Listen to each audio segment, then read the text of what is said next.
Hello, everybody. My name is Tom Henschel. I'm an executive coach. I work with leaders to achieve the look and sound of leadership.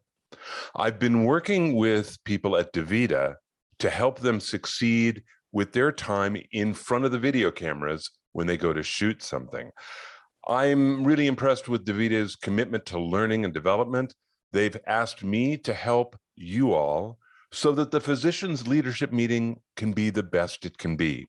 So what's going to happen is I am going to be able to support you in 4 different ways.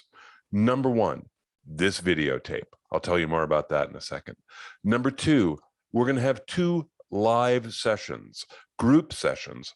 One is going to be before your rehearsal, and one is going to be before the taping. We'll get together and talk as a group. I'll give you some more tips besides what's on this tape. We'll be able to answer questions. We'll be able to learn together. Number 3, there's going to be coaching hours available where I can work one-on-one with you. So that's going to be terrific. And number 4 is I've created a URL for you that I've put all kinds of materials in for you. PDFs, there's going to be links to other websites and other pages. There's going to be podcast episodes, all kinds of things just to help you get ready. So I'm thrilled to be able to support you in this way. And I just want to say thank you to DaVita for making the investment. Isn't it great? So what's on this tape? This tape is divided into 4 different parts. And it's going to range from the very beginning when you're doing your writing to the very end when you're actually doing your performance. Here are the 4 parts. Number 1, writing your material. Number 2, rehearsing your material. Number 3, managing your time on set. And number 4, talking into the lens. So you ready? Here we go. This is the first section of 4. This one is about writing. 3 ideas here for you. The very first idea is a question to ask yourself as you begin to write. And here's the question. Why would my audience listen to this? Why would people listen? When I thought about talking with all of you, it was really clear why I thought you might listen. The answer was to help you achieve the best possible presentation. That's why I hope you will listen to this. You need to get really clear about why your listeners would listen to your material. It's not simply because, you think it's interesting. Why would they think it's interesting? A very simple kind of tool for this is to think about the future. And you can paint one of 2 futures. One future that you can paint is a vision of a terrific future that's highly successful, and that's why they would listen to you, because if they do what you're saying, we're going to achieve terrific success. A different version of that is to avoid a pitfall. Why would your people listen? So that they don't make this mistake, so that they avoid this problem. Ask yourself that question and be as specific as you can. Why would people listen? That's going to help you write. Here's the second idea under writing. Chunks, numbers, and labels. Think about what I've done here for you. I've broken my material down and I've told you that I'm going to talk about 4 different things, right? Those are chunks. And I've labeled them: writing, rehearsal, your time on the set, talking into the lens. I've already kind of given you a way to break down my material, keep track of it, make it more sticky for you. Now, you can't create chunks before you've done a bunch of writing. You need to kind of get all your ideas out and then see what groups together. But the point is, before you go to your rehearsal, chunk your ideas, find out where the big common themes are. And that's going to help us process your ideas. It's going to help us capture your ideas and make sense of them. You need to make sense of them first, chunking with labels and numbers. Here's the third idea. This is a set of resources. We've created a special URL just for you. It's essentialcomm.com. It's essentialcomm with 2 M's.com/DaVita. When you go in, you're going to see a PDF that's called Before You Write. That PDF is going to have, I don't know, 20 questions on it, maybe a little more, maybe a little less. I don't remember, but it's going to have a bunch of questions that you can ask yourself that are going to help you write your material. It's going to help you get focused. Some of the questions are very simple, like, how much time do you have? But some are more complex, like, why would people listen to this?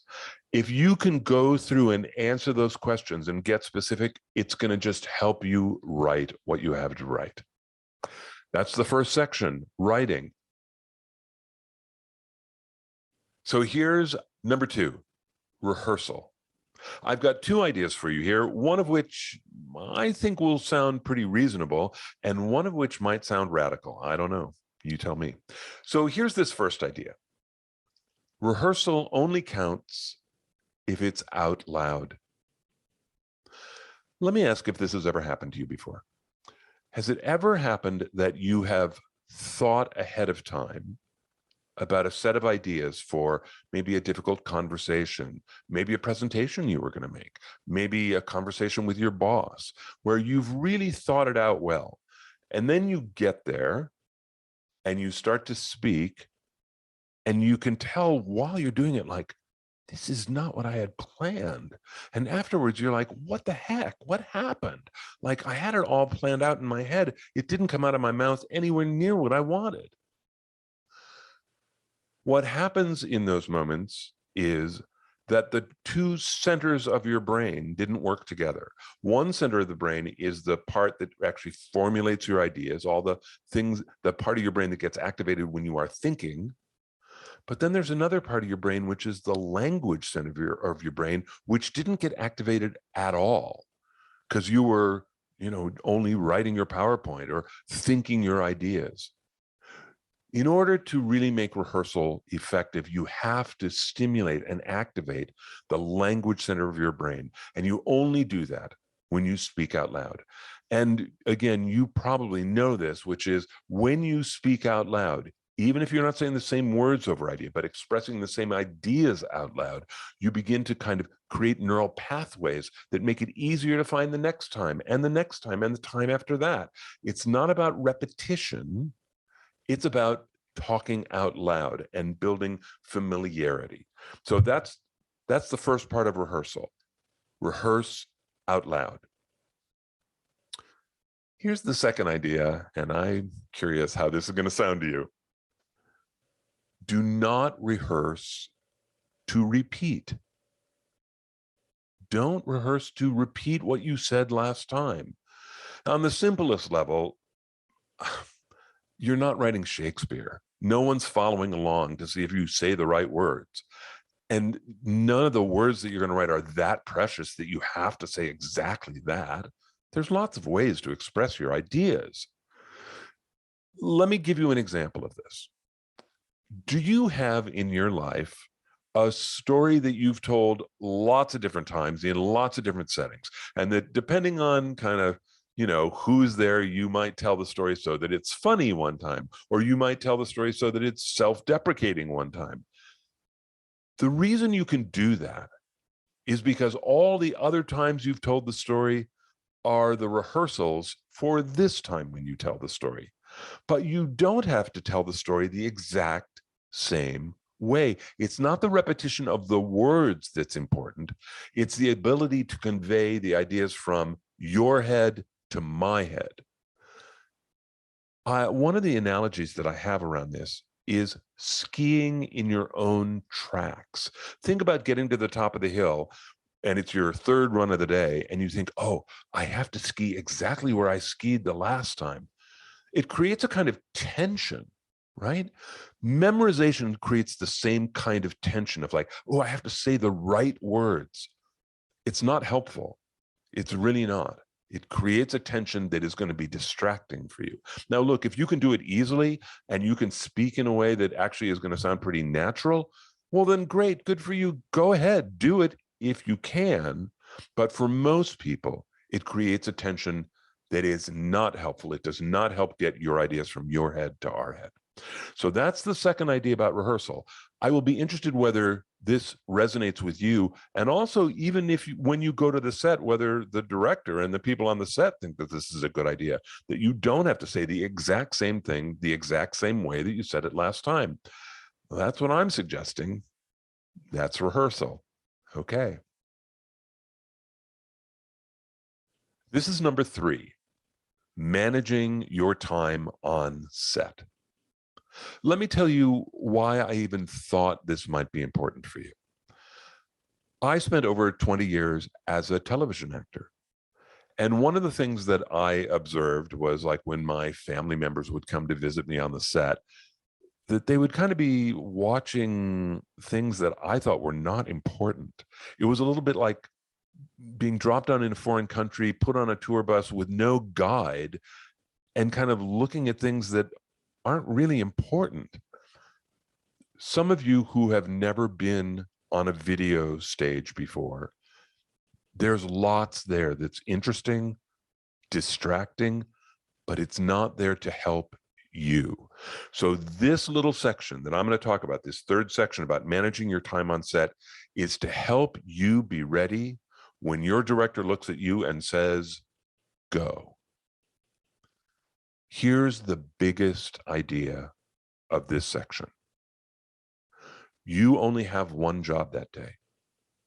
Your job is to be ready with all your energy and all your presence when your director says, go. That means maybe you're going to have hours to wait. That's not unusual. And that's not because things didn't go well. That's actually just the way things are. It would often happen that I would show up at 8 o'clock in the morning and I would ask one of my favorite questions, really important question: when are you going to need me? And they might say, oh, we aren't going to need you till after lunch. That's fine. That way I know how to pace myself, because my energy is precious, as your energy will be precious that day. You need to protect your energy. So I encourage you, when you show up that day, to ask the question, when will you need me? Here's another question to ask. Who's my director? It may be, I don't know how your video studio will be set up, but it may be that there are going to be 2 directors on the stage that day. One director, who might be up in the booth, is the director who's going to literally be calling the shots. Go camera 1, go camera 4, camera 2, push in, camera 3, change your focal length.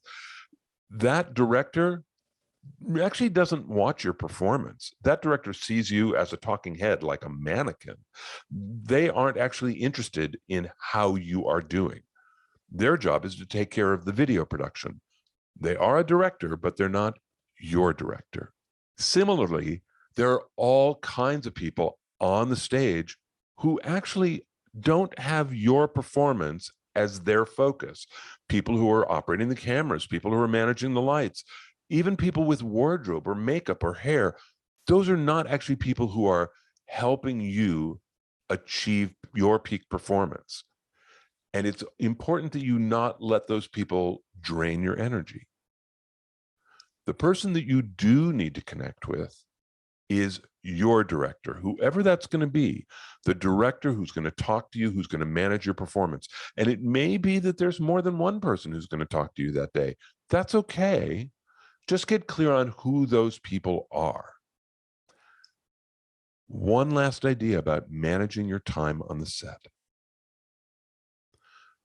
For you to be ready to go when the director says go, you need to know what's really important, and you only have one obligation.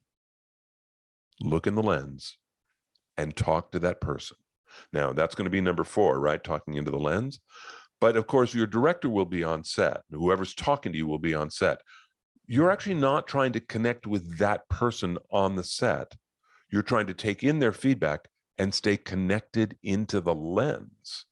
So managing your time on set is this weird kind of middle thing where, yes, there's real things happening around you, but your focus is going to be incredibly small in the lens. That's number 4. We're going to talk about that next. We're at number 4, talking into the lens. I wanted to talk about this because it is so artificial. Most of us never have to do this. And if you've never done it before, it's frankly weird, But there's a really simple trick that I want to give you. And it's going to help you if you can start this as early as possible. I'll start you with the trick, and then I'm going to give you some ideas about it. The trick is this. Imagine that you are talking to one very specific person and put that person's face in the lens. So do not be general. Don't say, oh, I'm talking to the practitioners. Oh, I'm talking to the physicians. No. Which physician? Which practitioner? Get as specific as you can to one person. Look, if it works for you, talk to your daughter. I mean, it doesn't matter. We won't know who you've imagined, but you need to be very specific. Put that person there. And by the way, I hope it's somebody that you like, not somebody that you don't like. Although I'll tell you a great story about this. One of my daughters played softball and she wasn't doing well. She was missing the ball a lot. And her coach said to her one day, she said, is there somebody at school that you don't like? And she actually had an enemy at school. She was like, yeah. And the coach said, put that face on the ball. And my daughter slammed the next pitch. It was hilarious. But that idea of personifying the person that you're talking to and imagining that person in the lens is going to help you stay alive and help you not feel kind of weird and self-conscious and creepy. So get as specific as you can. That's the big trick. But now here's a way that I want to kind of make it go through all 4 of the things we've talked about today. Think about that as early as you can. When you're writing, who are you writing for? Remember I said, why would they listen? Think about that one person. Why would that one person listen? That's going to help you already prime yourself to be talking to that person. When you rehearse out loud, imagine yourself talking to that person. And if you want, because rehearsal can be treated like play, give that person a name. Richard, you know what's really important here? Richard, I know this is interesting to you. Now, you may not ever say those words again, but in the rehearsal, it can really help for you to connect to that one person. So I want to encourage you to talk into the lens, put someone there that you care about, someone there that you want to connect with, someone there that you like. That's how to talk into the lens. Good luck. I hope you have a great time. Help yourself to the resources, essentialcom.com/DaVita. Good luck. I'll see you in the sessions coming up. Okay. Bye-bye.